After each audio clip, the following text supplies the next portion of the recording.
बिस्मिल्लाहिर्रहमानिर्रहीम, अस्सलाम वालेकुम। आप देख रहे हैं GNN। मैं हूं हमजा शफी और मैं हूं इकरा रियाज। बुलेटिन में हमारा साथ देंगी हफ्सा आसिफ। हेडलाइंस आप जान चुके हैं। बुलेटिन का आगाज करेंगे अहम खबर के साथ। पंजाब में इलेक्शन ट्रिब्यूनल की तश्कील से मुतालिक इलेक्शन कमीशन की अपील पर सुप्रीम कोर्ट में समाअत हुई। इलेक्शन कमीशन के वकील ने अदालत में बताया है कि chief justice Lahore high court ने 4 ट्रिब्यूनल कायम कर रखे हैं, बाकी 4 इलेक्शन कमीशन मुकर्रर करेगा। चूंकि कानून बदल गया, इसलिए अब नए 4 ट्रिब्यूनल इलेक्शन कमीशन मुकर्रर करेगा। इसी हवाले से मजीद तफसीलात जान लेते हैं अपने नुमाइंदा सबीन शहबाज से। जी सबीन, बताइएगा इस हवाले से। पंजाब में इलेक्शन कमीशन की तश्कील के मुतालिक इलेक्शन कमीशन की अपील पर जो है वो सुप्रीम कोर्ट में समाअत शुरू हो चुके थे। की सरबराही में जो है 5 बेंच केस की समाअत करे। समाअत के आगाज में ही सलमान अकरम राजा ने जो है वो का केस पर जो है वो एतराज की जानिब से उनके वकील हामिद खान की जानिब से जो कहा गया कि माय लॉर्ड एक दरख्वास्त जो है वो हमने देनी है। चीफ जस्टिस ने जो है वो हामिद खान से मुकालमा किया कि आप सीनियर वकील हैं, हमारे लिए आप काबिल एहतराम है, पहले जो है वो हमें आप ऑर्डर पढ़ने दें। हामिद खान ने जो अपनी कहा कि हमें जो है वो आपके केस करने पर एतराज है। सलमान अकरम राजा ने चीफ जस्टिस पर जो है वो एतराज आयद किया है। चीफ जस्टिस की जानिब से कहा गया कि हामिद खान ने मुकालमा किया कि अगर आपने खुद को केस अलहदा करना है तो आप बेशक करें। इसके बाद जब हामिद खान कमर अदालत सुप्रीम कोर्ट से जो है वो रवाना हो गए। जस्टिस लवासी की जानिब से रिमांड किए गए कि इलेक्शन कमीशन के तहरीरी जवाब के मुताबिक जो है वो हाई कोर्ट की मुशावरत से मसला जो है वो हल हो चुका है। वकील इलेक्शन कमीशन की जानिब से अदालत को बताया गया कि chief justice Lahore high court में 4 ट्रिब्यूनल जो है वो कायम कर रखे हैं और बाकी 4 इलेक्शन कमीशन जो है वो मुकर्रर करेगा।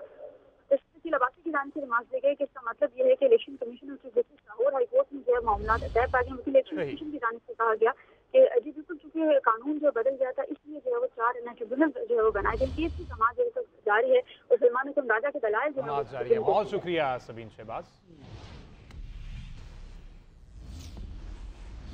वाइस चांसलर के तकर्रुर पर वजीर आला पंजाब और गवर्नर में इख्तलाफात का मामला। गवर्नर पंजाब के एतराज़ के बावजूद गुज़श्ता रोज़ 7 यूनिवर्सिटीज़ के वाइस चांसलर्स के तकर्रुर का नोटिफिकेशन जारी कर दिया गया। गवर्नर पंजाब का वाइस चांसलर्स के तकर्रुर पर एतराज़ सिर्फ ज़बानी बयानात तक महदूद रहा। 14 रोज गुजरने के बावजूद गवर्नर पंजाब ने समरी पर तहरीरी एतराज़ नहीं लगाया। इस पर बात करेंगे मोइन अज़हर से। जी मोइन अज़हर, बताएगा इस मामले को लेकर क्या डिटेल सामने आई अब तक मजीद?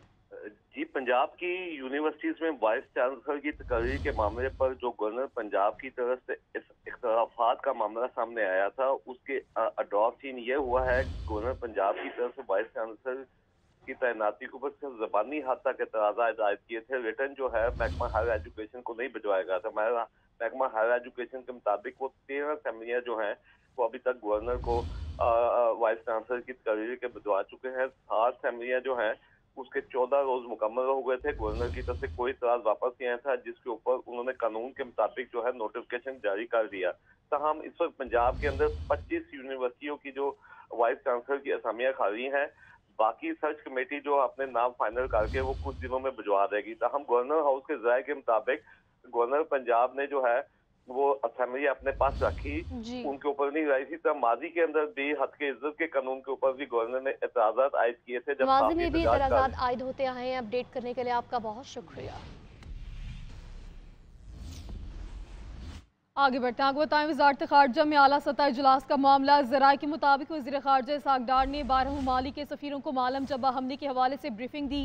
इजलास में 12 ममालिक के सफारती अमले ने शिरकत की। वज़ीर ख़ारजा ने सफारतकारों के हमले की तहक़ीक़ात करने का यकीन दिलाया है। वज़ारत ख़ारजा में आला सतह इजलास का ये मामला है। ज़राए के मुताबिक वज़ीर ख़ारजा इसहाक़ डार ने 12 ममालिक के सफ़ीरों को मालम जबा हमले के हवाले से ब्रीफिंग दी है। तफसीलात जान लेते हैं ब्यूरो चीफ इस्लामाबाद मियाँ शाहिद से। मियाँ शाहिद, बताइए क्या ब्रीफ किया गया है?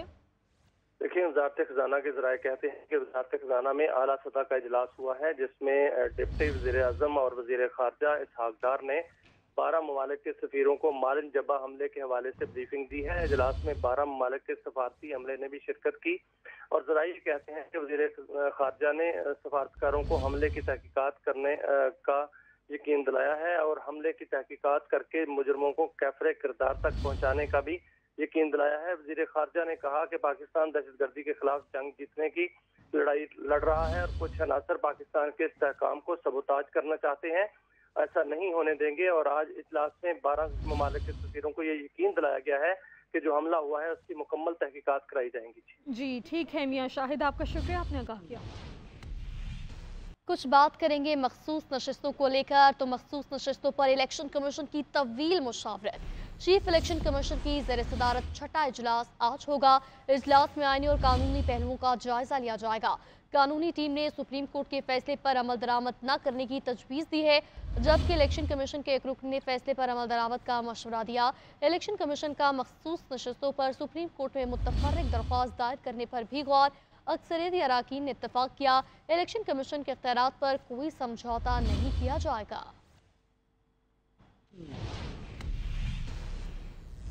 सुप्रीम कोर्ट के जस्टिस याहिया अफरीदी ने मखसूस नशस्तों के केस से मुतालिक फैसले में 26 सफ़ात पर मुश्तमिल अपना इख्तलाफी नोट जारी कर दिया। इख्तलाफी नोट में जस्टिस याहिया अफरीदी ने लिखा कि PTI मखसूस नशस्तों की अहल है मगर इस अदालत के सामने फरीक नहीं बनी। तफसील इस रिपोर्ट में।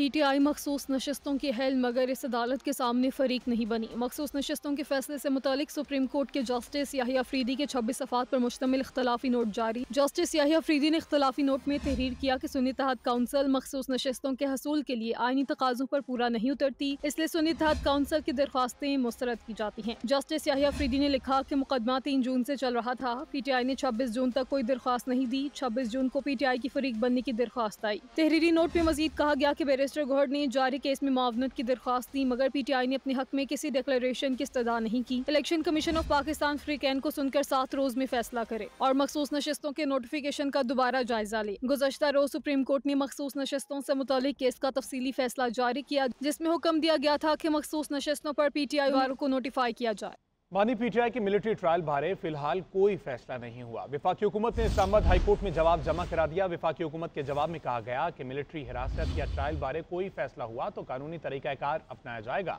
इस्लामाबाद हाई कोर्ट ने विफाक के जवाब पर बानी PTI की मुमकिना मिलिट्री हिरासत और ट्रायल रोकने की दरख्वास्त निपटा दी। एडिशनल अटॉर्नी जनरल और नुमाइंदा वजारत दिफा ने अदालत के रूबरू पेश होकर जवाब जमा कराया। इस्लामाबाद हाई कोर्ट के जस्टिस मियां गुल हसन औरंगजेब ने दरख्वास्त पर समाअत की।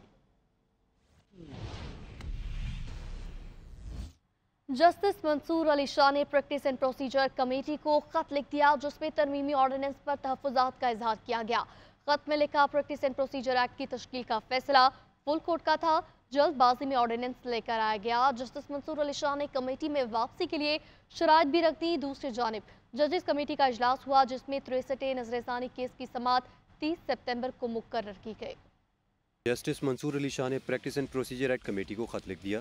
खत में प्रैक्टिस एंड प्रोसीजरल तरमीमी ऑर्डिनेंस पर तहफ़्फ़ुज़ात का इजहार किया। जस्टिस मंसूर अली शाह ने कहा कि ऑर्डिनेंस इजरा के चंद घंटों बाद कमेटी की तश्कील नौ की गई। तरमीमी ऑर्डिनेंस आने के बाद भी सीनियर तरीन जजेस को कमेटी इजलास में शिरकत करनी चाहिए थी। कोई वजह बताए बगैर जस्टिस मुनीब अख्तर को कमेटी से हटाया गया। दूसरी जानिब जस्टिस मंसूर अली शाह ने कमेटी में वापसी के लिए शराइत भी रखी। कहा कि सुप्रीम कोर्ट का फुल कोर्ट बेंच बनाया जाए जो सदारती ऑर्डिनेंस का आईनी जायजा ले। मजीद कहा कि फुल कोर्ट ऑर्डिनेंस के जरिए तरामीम पर अमल दरामद का फैसला करे। चीफ जस्टिस साबिका कमेटी बहाल करते हुए जस्टिस मुनीब अख्तर को भी शामिल किया जाए। इससे पहले सुप्रीम कोर्ट में प्रैक्टिस एंड प्रोसीजर एक्ट के तहत जजेस कमेटी का इजलास हुआ, जिसमें जस्टिस मंसूर अली शाह शिरकत किए बगैर वापस चले गए। जराये के मुताबिक इजलास में 63 नजरसानी केस की समाअत 30 सितंबर को मुकर्रर की गई, जिसकी चीफ जस्टिस की सरबराही में 5 रुकनी बेंच समाअत करेगा। ऑडियो लीक्स केस के लिए भी 5 रुकनी लार्जर बेंच की तश्कील की गई। ऑडियो लीक्स केस आइंदा हफ्ते समाअत के लिए मुकर्रर किए जाने का इम्कान है। मंसूर अली शाह की सरबराही में बेंच मुकर्रर कर दिया गया। अहम खबर से मुतालिक आपको आगाह करेंगे। वज़ीर आला पंजाब मरियम नवाज शरीफ की ज़ेर सदारत खुसूसी इजलास। वज़ीर आला मरियम नवाज ने इन्फोर्समेंट रेगुलेटरी अथॉरिटी के क़याम के लिए कानूनी कार्रवाई जल्द अज जल्द मुकम्मल करने का हुक्म दे दिया। पंजाब इन्फोर्समेंट रेगुलेटरी अथॉरिटी महंगाई के खात्मे के लिए मौसर किरदार अदा करेगी। वज़ीर आला पंजाब मरियम नवाज शरीफ ने कहा कि मसनूई महंगाई और ज़ख़ीरा अंदोज़ी के खात्मे के लिए मजाज अथॉरिटी का क़याम नागुज़ीर। इस पर बात करेंगे फसीउल्लाह से। बताएगा खुसूसी इजलास का अहवाल क्या रहा? हाँ जी बिल्कुल, ये खुसूसी इजलास वज़ीर आला पंजाब मरियम नवाज की ज़ेर सदारत मुनक़िद हुआ है, जिसमें पंजाब इन्फोर्समेंट रेगुलेटरी अथॉरिटी के क़याम पर जो पेश मुतल्लिका हुकाम वज़ीर आला पंजाब ने इन्फोर्समेंट रेगुलेटरी अथॉरिटी के क़याम के लिए कानूनी कार्रवाई जल्द अज जल्द मुकम्मल करने का हुक्म। कहना था कि मसनूई महंगाई और ज़ख़ीरा अंदोज़ी के खात्मे के लिए मजाज अथॉरिटी का क़याम नागुज़ीर है और हर सेक्टर में स्ट्रक्चरल रिफॉर्म्स मुतारिफ करवा रहे हैं, जबकि गलियों और बाजारों में तजावुज़ात की इजाज़त नहीं दी जाएगी। इसी तरह सूबाई डिवीजनल डिस्ट्रिक्ट और तहसील की सतह पर पंजाब इन्फोर्समेंट अथॉरिटी कायम होंगी। जो मुतल्लिका हुकाम थे उनकी जानिब से ब्रीफिंग दी गई। उनका बताना था कि हर जिले में डिस्ट्रिक्ट इन्फोर्समेंट अथॉरिटी बोर्ड की सतह पर सब डिविजनल इन्फोर्समेंट ऑफिसर कानून के नफाज को यकीनी बनाएंगे। ठीक है फसीउल्लाह, अपडेट करने के लिए आपका बहुत शुक्रिया। खैबर मेडिकल यूनिवर्सिटी ने MD कैट के नताइज का ऐलान कर दिया। 46,000 रजिस्टर्ड उम्मीदवारों में से 41,000 ने टेस्ट में हिस्सा लिया। BDS उम्मीदवारों के नताइज का तनासुब 58% और MBBS का 51% रहा है। तो आपको बताएं कि खैबर मेडिकल यूनिवर्सिटी ने MD-CAT के नताइज का ऐलान कर दिया। तफसीलात जान लेते हैं नुमाइंदा GNN अलिशबा खटक से। अलिशबा बताइए नताइज से मुतालिक। जी बिल्कुल, खैबर मेडिकल यूनिवर्सिटी ने जो है MD-CAT के नताइज का ऐलान कर दिया, जिसके मुताबिक मोहम्मद मुदस्सिर और फातिमा ज़हरा ने जो है 194 नंबर लेकर MD-CAT टॉप किया है। अगर ओवरऑल रिजल्ट की हम बात करें तो MBBS में उम्मीदवारों के नताइज जो है वो 51% रहे, जबकि BDS में 58% रहे हैं। इसी तरह KVU के जो वाइस चांसलर है उनके मुताबिक जो है टेस्ट इंतहाई शफाफियत से हुआ है, कोई भी चीटिंग की शिकायत मौसूल नहीं हुई है।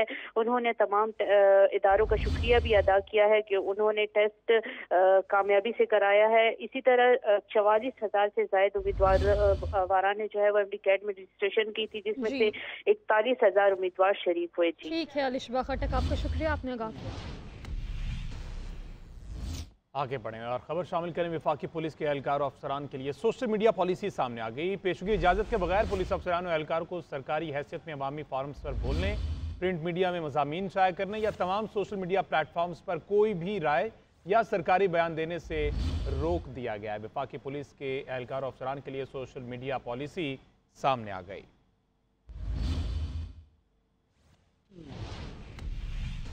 अभी आपको बताएं, इलेक्शन कमीशन में मखसूस नशिस्तों के हवाले से इजलास शुरू हो गया है। इजलास में मखसूस नशिस्तों पर सुप्रीम कोर्ट फैसले पर अमल दरामद का जायजा लिया जा रहा है। इलेक्शन कमीशन में मखसूस नशिस्तों के हवाले से इजलास शुरू हो गया है। तफसीलात जान लेते हैं अपने नुमाइंदे आतिफ भट्ट से। जी आतिफ भट्ट।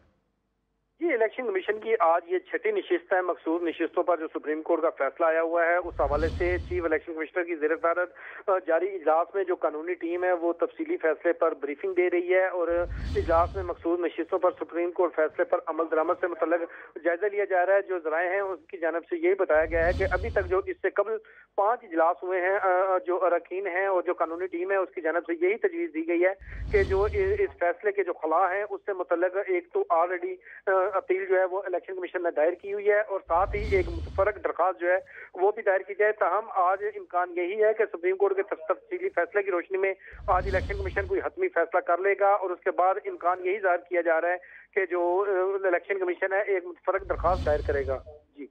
जी ठीक है आतिफ भट्ट, आपका शुक्रिया, आपने आगाह किया।